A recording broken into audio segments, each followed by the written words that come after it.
don't get so deep that you don't hear what we're saying and do what we tell you to do. All right? Like, don't make it deeper than what it is.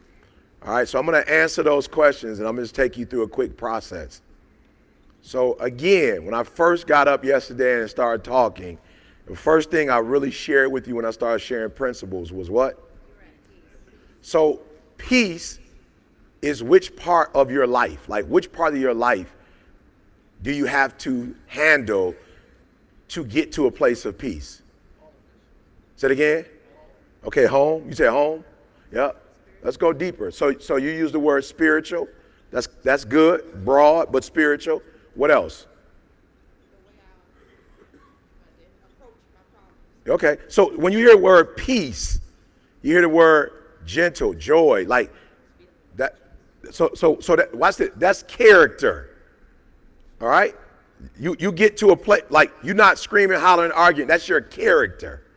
So the first thing I try to teach people, the first thing you have to deal with if you're going to build a foundation is you got to start with a solid one.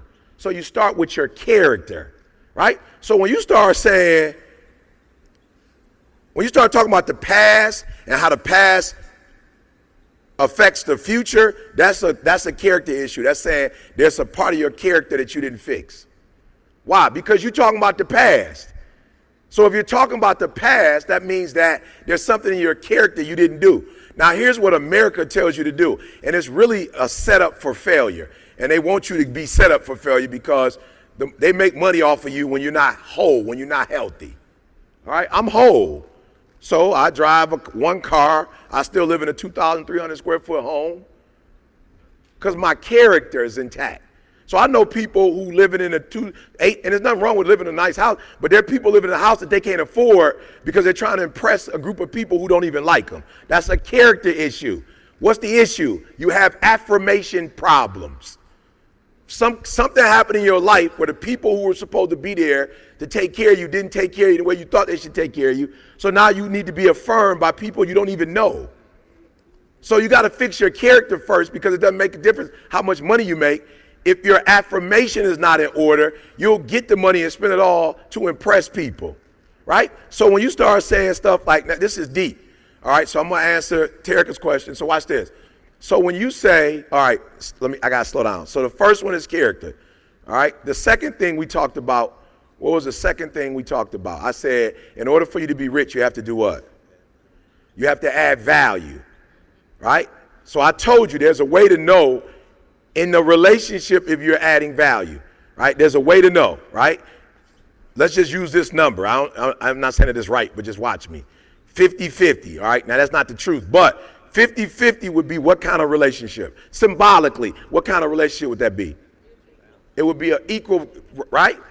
But in a lot of our relationships, it's 80-20, which means that somebody's doing what? And then somebody's doing what? Okay, good. So somebody's giving more, somebody's taking more. When you hit 50-50, right? So watch this. I told you, get your character right, then add more value than you take. So when you start saying stuff like, okay, I'm sorry, if you are a taker, then that means you're being, what's the root of that? That means you're being what? Selfish. So when you're being selfish, that just means you're looking out for whose interest? Yours. That's why you selfish. Because you're looking after self. You're not thinking about that other person. So when we start saying stuff like, I want my kids to, so that they don't, then we being what? Selfish.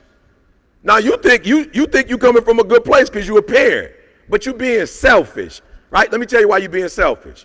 If I was to ever say I didn't want my kids to go through what I went through, that means I'm being selfish. Why? My kids ain't going through what I went through.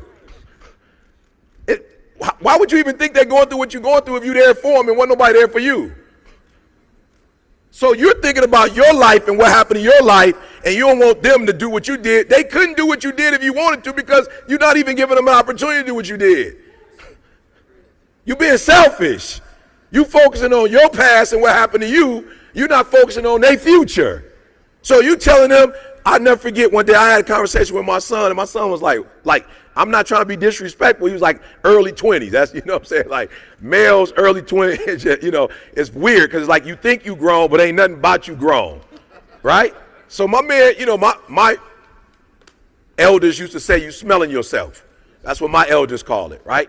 So my son was at that point where he was smelling himself. But I respect what he was doing. I'm like, oh, I got it. And so I had a conversation with him and was like, boom, boom, boom, boom, boom. And he was kind of like, what? Have you lost your mind? You telling me to do what?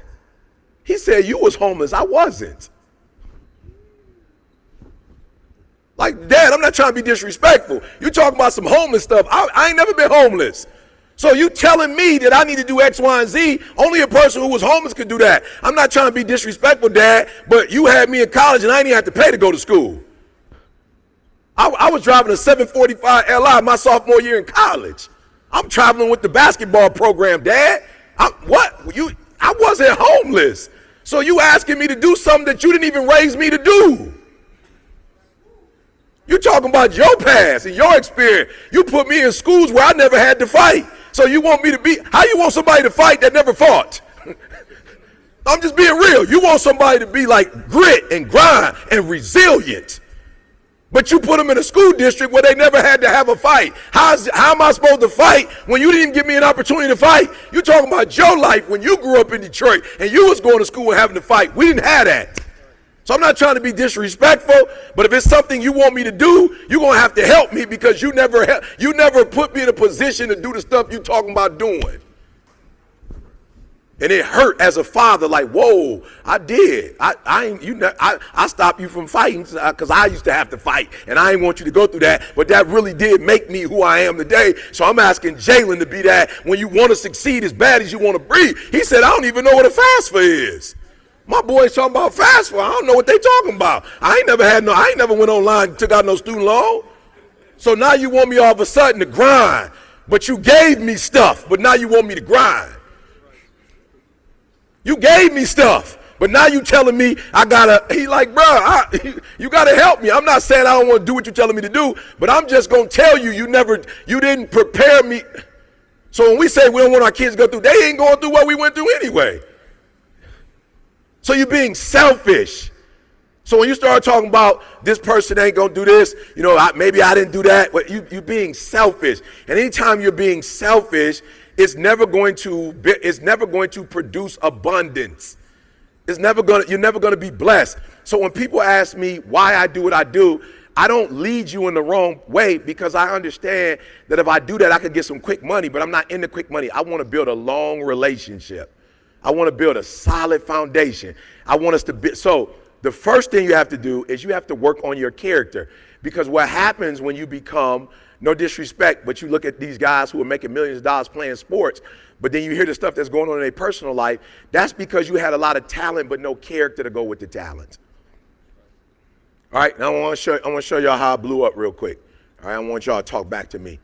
When you think about ET and the brand, what are some of the things that you think about? Integrity. That's it take longer to make money doing integrity than to do the wrong thing. I grew up in Detroit. My homies was doing the wrong thing. They was making big money quick and fast, but they don't have it no more. Integrity take a while, and that's why a lot of us get discouraged, because you do it the right way and then you don't see the money and then you quit. But to C's point, when you're building wealth versus riches, it's going to take longer. If you're doing a steak, I can get you a hamburger in about, I don't know, ladies, help me out. You all in the cooking industry. A hamburger takes what? 10 minutes? For a good hamburger, 10 minutes. Bad one probably take about 5. You know what I'm saying? I'm just being real, like a little inferior one already made frozen boy. Right? How long does it take to cook a steak?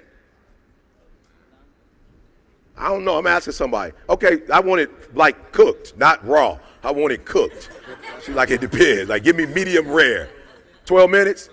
Watch this. You got people that'll come in and they'll want you to cook their steak and have a fresh vegetable stuff done in 10 minutes. I'm like, boo, you ain't at no fast food restaurant. You at a restaurant. Like, it's going to take us time that we got to wash our hand, prep it. Like, we giving you a fresh meal. Now, it's going to take longer, but it's going to be healthier on your body. I can get you something quick, but that's going to eventually turn into cancer. Are you hearing what I'm saying? And y'all rushing stuff. What I'm trying to tell you is, don't say you follow me if you're not following me. I work in the spirit of integrity. You got to work in integrity. Because if you do it the right way, it's going to last. All right, so when we're raising our children, when my son said that, I didn't go like old school go, like, don't talk to me like that. I went, okay, I ain't like the fact you talked to me like that, but I'm going to have to go in the mirror and do something. Yep, you're right. And guess what? He called me the other day and needed some stuff done. I said, I'm not doing it. He was like, Dad, I need it. I said, remember when I told you, you told me that it's time for me to stop.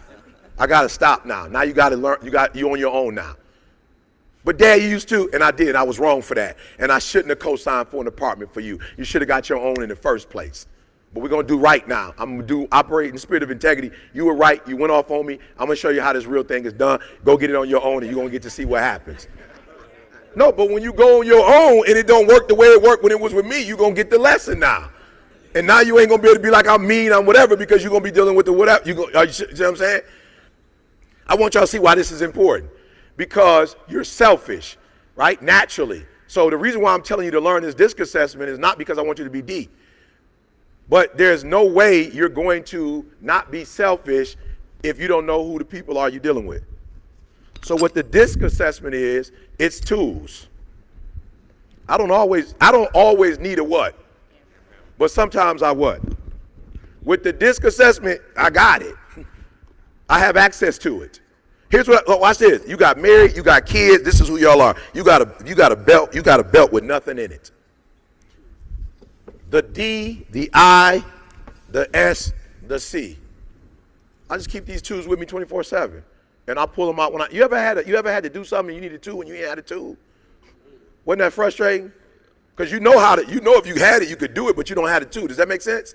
So y'all got to hear me. So what the DISC is going to do, it's going to first show you who you are and help you to make the adjustments you need to make. And then number two, it's going to tell you everybody that you're dealing with, and you'll know which tool you need to use to be able to deal with those individuals. So I know some people are saying, well, E, you got to compromise. I'm a little bit more mature than you. I win wars, not battles. Some of you are immature. You're still on battles. I don't do battles. I do wars. You can have a battle. I ain't tripping on your battle. You can win the first half, second half, whatever you want to win. First quarter, you scored more points than me. Third quarter, ain't nobody tripping. I just want to win the game. You looking at stats, how many stats you got. I'm not really interested in that. I want to win the game. You can have first quarter, third quarter. You got so many dunks and your percentage is high. Take that. I just want the W. I want to win 4 out of 3 so I can win the championship.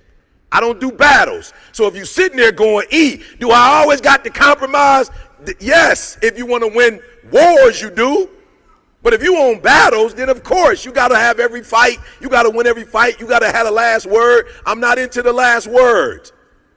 And I've seen my wife change. I've seen my son change in just these 2 weeks. Why? Because I'm not sharing my opinion.